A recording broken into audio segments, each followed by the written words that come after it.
Then I read Jody's email, a little text to me, but I didn't read 10:30. Okay. And I thought it was noon, so I got myself down to about 10 after 12, and I'm not finding anybody anywhere. But I just walked around and prayed, and I think I saw that lady at the end, where the pregnant lady, and the funny part was I saw a bunch of people with polio. They were overcoming polio, and I was going, oh man, where's the group? They should be praying here for all these polio people. So, but it was just walking around and just praying, and God deposit what's gone on. And I think for me, just the stirring of many years of praying for the city of Edmonton, and starting to see some of the answers to those prayers.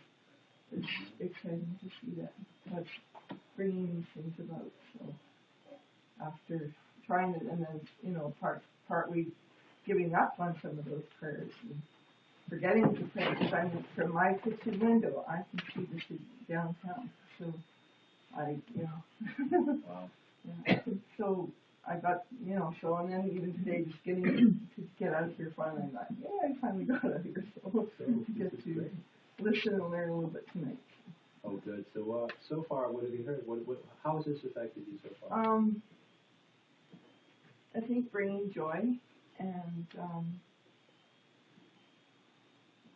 one thing you said about being a person of hope and being looking forward, and that spoke to my spirit. We are the people. We are. So, yeah. Beautiful. That's true. We're the people of tomorrow, folks. Our tomorrow is looking very good. It's going to get a little rough. Okay? But after that rough spot, it's going to get much better. I mean, much better. So the prognosis for us, no matter what, is always good. And when we can get that big picture in life and knowing where we're going, where we're headed, and I want to take as many people with me.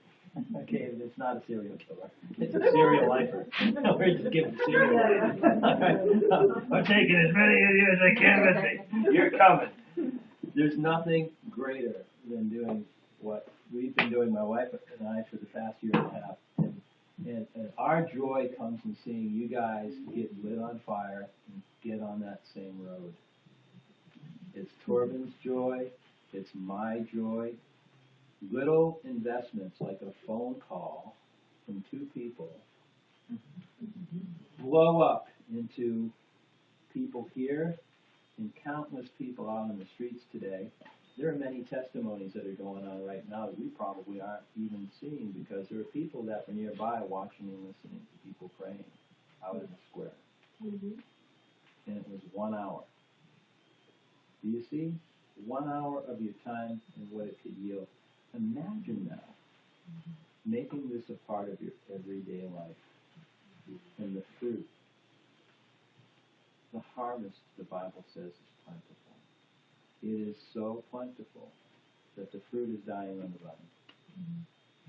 You can just go up and flick the vine and just put your basket under there. It's falling in. It's good. So let's get to you now. And, our day started with a bang. It was really awesome. James, right? I'll watch it, James. Was in our group, was Connie and our kids, and James was our go find the people guy, and he was super good at that, and he'd start praying for people, but then we kind of, and then and we just waddle our way over there, and hey, there you go. And, the first guy, a well put together native guy, young guy, needed some prayer for his lungs, and James started praying for him, and the kids put their hands on him, and I decided to take a turn too, and the Lord's authority hit me and spoke through me, and it just came out so strong, like, lungs be healed in Jesus' name, and I said, how do you feel? And I wasn't expecting much either way, but whatever.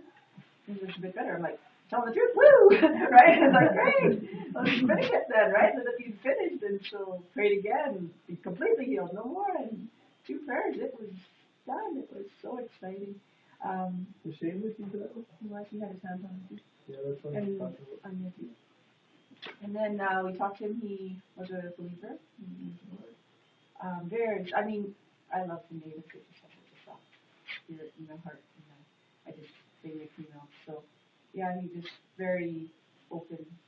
Said talking about baptism, which is next. I said, if you've been baptized in water, then you already believe. Oh yeah, I go to church pretty regularly. Homecoming around about that, whether I should or not. I said, well, the Bible says believe you baptized. So we gave him the message of they go together hand in hand. You know, you die to yourself, and it's more than just. He caught on right away to the physical and the spiritual are intertwined, rather than this is just you doing a symbol of what you already believe, but that it's God meeting you again in this act of obedience, and it's also it's physical and it's spiritual. God will meet you in that. And so he said he would like to be in touch with us. We got his number. I tried calling there tonight, but he was home and his cell didn't work. So we'll try again maybe in the morning or whatever, see if he can join us. Yeah. Oh, we'll see you tomorrow. Yeah, that was awesome. And then, yeah, Connie, if you want to talk about the other people we talked to, we met some grumpy ones and some nice ones. And you got an interesting thing with the eyes. Oh, yeah. But, well, what's coming to me next is that guy who was, he appeared to be a Prince of Peace, like we were talking about. He, we were walking by, we were going on, 97th Avenue, and there was a lot of street people. It's quite quiet though, but this guy was standing there and he started talking to us, this older guy, and one of us asked him if he had pain anywhere, and he was just going on and, oh yeah, I'm a complete wreck. Got like my hips and my knees everything's falling apart. I thought for sure. I thought for sure he'd accept prayers. He's like, I'm a Catholic, don't yeah, can we pray for you? Oh no, I'm a Catholic and this and that. And so I said to him, like, this was my moment to be bold, right? I said, well, what have you got to lose? And he took off. You swore at your first. Oh, did you swear? You got an F word. Oh, I didn't hear it, thanks. That's I remember, yeah. God's grace. I guess there was an angel shielding my ear or something. Yeah, he took off into my. He went into this door right behind him. He's like, disappeared into the building. And I'm just like, wow, like, why wouldn't you? Anyway, so we kept moving on. And yeah, we just kept Remember the native woman you prayed with? the native woman. I told one. And we started praying for her before we got there because for whatever reason. Yeah, she was loaded or high or something. Yeah. Yeah, she was with her boyfriend. But the guy just sort of backed off, and we talked to the woman, and one of you guys said, you said I should pray for her? No, you mentioned she needed emotional. Yeah, emotional healing. She had a lot of hurts and pains in the past. Shoulder hurt. Yeah, she mentioned her shoulder too. Yes, she did. So I was going to pray for her shoulder, and I learned something. Like, I've been wearing sunglasses all day because it's so bright. And she said, who are you? And I didn't know what she meant. And she, like, took my sunglasses. And she's like, I want to see your eyes. And I'm like, oh, yeah. But then she started staring you down. She started staring me down. It got kind of weird. I can't see your eyes. Oh, yeah, but these are prescription glasses. So anyway, we had like a staring contest. And I couldn't see her eyes. And I felt at that moment like there was a confrontation taking place. And but I just stood my ground, because I know that whatever was staring me down was weaker than me, than the Holy Spirit and me staring her down. So anyway, that was kind of weird, but it was over. And but after that, you started praying for her emotions. And then she softened and she started crying. So it seemed like maybe that confrontation had to take place for her, for the walls to come down, for her to be receptive. And the funny part is sometimes only drawn to one person. Could be two people, husband, wife, girlfriend, boyfriend. Sometimes they're drawn to one person. You're meant to be there just for her, nobody else, for some reason. And she had a sweetness about her Yeah. too. Yes. She did. She was. She said She, she was a and she believer. taught us the word for thank you in Jimmy, her language. I can't remember what it was. We had it, we were good at it. Yeah.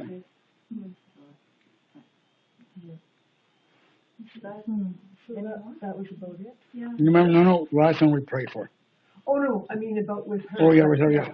But then we walked around the corner Right. and James spotted Oh, yeah. a homeless guy sleeping on the bench. sleeping on a bench. Yep. And Rose and I didn't even see him, Yeah. and it froze on. What did you remember I said? But James. How much guts do we have? And I went, what? And then I said, go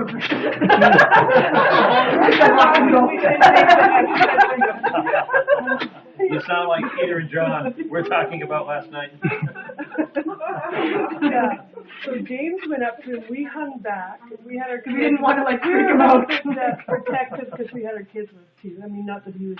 No, He was we sleeping. just didn't want to shock him. But yeah. I waved you over and we waved hands and we So he prayed. was like this. Yeah, he likes to do that. So we went over and we prayed for him, and he didn't stir much, No. just a little bit. But he accepted and he But acknowledged. gave him a blessing. Yep. I felt so heavy that people have to live this way, like sleeping on a bench Mm. under He had an a Arctic cast on. jacket on a bright sunny day. Mm-hmm. And he said, all I need is I need some sleep. And so, yeah, that was sad. But then we found those two pianos. Yes. We played the piano. There were two pianos sitting there, like on the street, Yeah. inviting anyone to play them. So I played the piano for a couple worship songs Mhm. there. Wow. And that was me. Mm-hmm. And for me, though, I got a strong sense that you know what, if I did this often, if I made this a lifestyle, like the Lord had spoken this to me a year or two ago when I was out doing treasure hunts at Breakforth, this big conference in Edmonton. He said, Mm-hmm. I don't want this to be just a once a year thing. I want this to be a lifestyle. And I've struggled with that because it's hard to just do that on my own. And I haven't had the guts sometimes on my own. But this group has really enabled me to, it's really strengthened me. It's giving me solid teaching, easy to understand, easy to implement, and a chance to just do it, right? So I'm grateful. And I love meeting the other people too that want to do the same thing, because I really have a desire to bring in the harvest, help in some way, and not just sit in the pew. It's way too boring.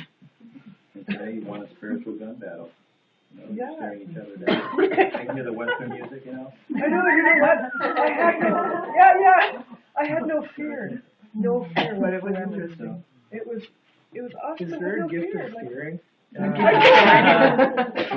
you know, maybe You can ask for it, I'm sure. you want that spiritual gun Remember- battle, and Yeah, because all we're doing is burning down the Satan. and quite Like often I- it's a matter of getting out there with somebody else, Mhm. other saints.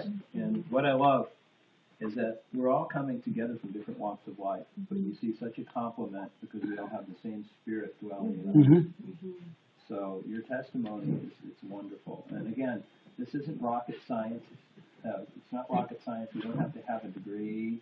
We don't have to be ordained. This is just God, and this is how it is.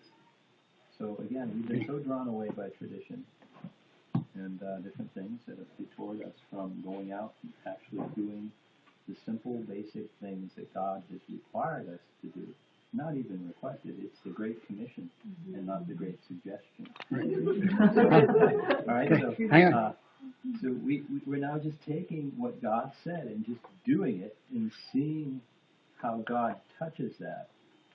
And, you know, it just blows. I love to see how it exponentially grows because two people call me up and they want to bring this to their town. And then now that God's calling them out of the town, and He brought you guys here to carry this on so they can go over to Ontario and bring it there.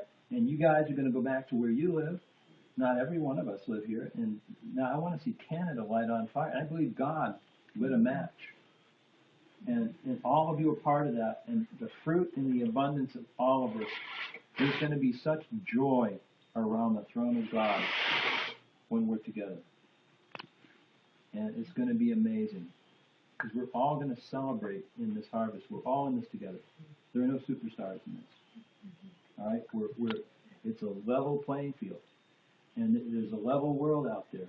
We're to go out and work together to bring that harvest into. So, again, it was like talking about Ananias last night, how the book of Acts could have been written about this one disciple. You only hear his name once, and he disappears. All right? And he meets this guy, Saul, who he knows is he's a murderer of Christians. But God calls him. And, and God called every one of you. And you stepped up, you answered the call, and God gave you boldness to stare down the devil. You know what? You'll stare the devil down. And when you recognize who you are, your boldness grows, it increases. It's wonderful. We have a testimony of, as well, Jackie, who's with us. And Jackie, I'd like you to share what's happened since yesterday and tell us what your story has been since. Could we put Jack on hold for a second? I want to say a couple of things. So.